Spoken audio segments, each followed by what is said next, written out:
Good evening again. Initially when I was asked to do this presentation, I was told I have 5 to 15 minutes. But then, in an email, I was told I have 5 minutes. And earlier, Colin reminded me, you have 5 minutes, otherwise we're going to stop you. So I'm going to try to stick to my notes and try and stick within time. Now, at the end of 2015, UNAIDS estimated that in Trinidad and Tobago, there were between 10 to 11,000 persons living with HIV.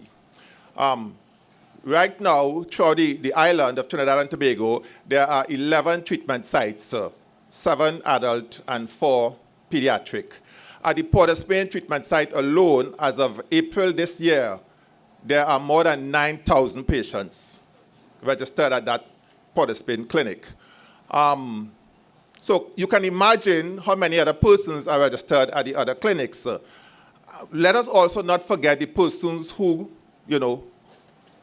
test privately, the persons who are missed, and then, the mass of persons who may be living with HIV who are yet to test. I am saying all of this to say that, we underestimate the amount of persons living with HIV in Trinidad and Tobago. Now, when we speak of living good, dignified lives, what does that mean in the context of HIV? For someone living with HIV, a good, dignified life will mean different things to different persons, depending on their individual needs. The dignity of or quality of life is not a luxury, but a basic human right. Dignified living or quality of life for PLHIVs is often about the same things as anyone else. These include good health, social relationships, and economic opportunities. However, it is also about attention to the challenges of living with a disease that continues to be wrought with uncertainty, fear, and prejudice. Examples of such challenges include human rights violations, stigma, and discrimination, all of which can be especially hard-hitting, particularly for marginalized and vulnerable populations. Quality of life matters even if a person living with HIV has achieved viral suppression. Now, a lot of persons, do not understand what viral suppression means. This means that your viral load is now so low that you are now undetectable. Just because you are undetectable does not mean you are always well. This is because the type of measures it entails, such as peer support and stigma-free health services, help people maintain their treatment in the long term. It is also because the measures help people deal with the new era of issues brought on by aging with HIV. Now, I am a 55-year-old man, and I have been living with HIV since I was 21 years of age. And I always point out to my doctor, I am getting older. What is being done for persons who are now aging with HIV? Today, PLHIVs have almost the same life expectancy as anyone else, but face disproportionately high levels of other chronic physical conditions such as cardiovascular disease, cancer, hypertension, diabetes, osteoporosis, and a range of mental health conditions such as depression and anxiety. I have to cut out a piece here. There are many different factors that adversely affect the dignity of lives led by people living with HIV in Trinidad and Tobago. At the top of this list is stigma and discrimination.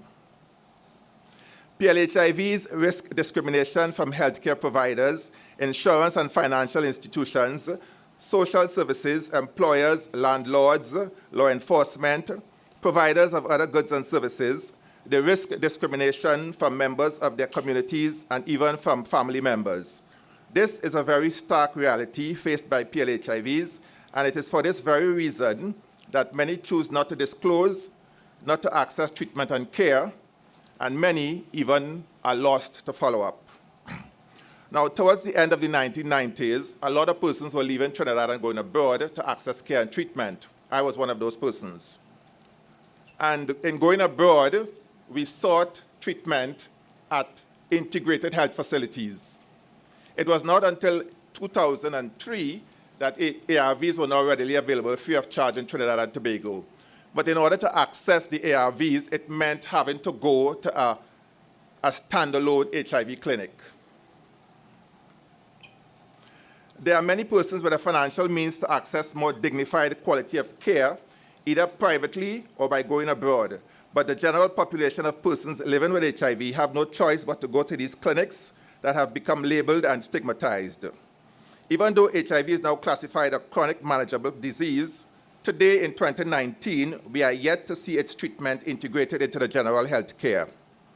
When this is done, it will greatly alleviate much of the anxiety and reluctance on the part of PLHIVs to access treatment and care.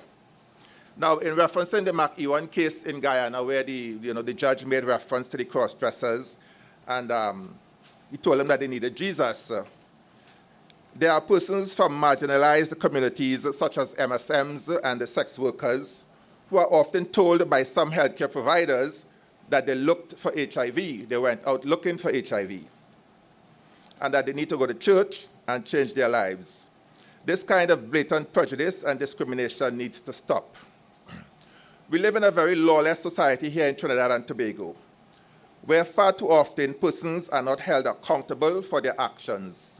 With this said, too often persons with HIV are verbally attacked, bullied in public, and this now is becoming a widespread trend on social media platforms.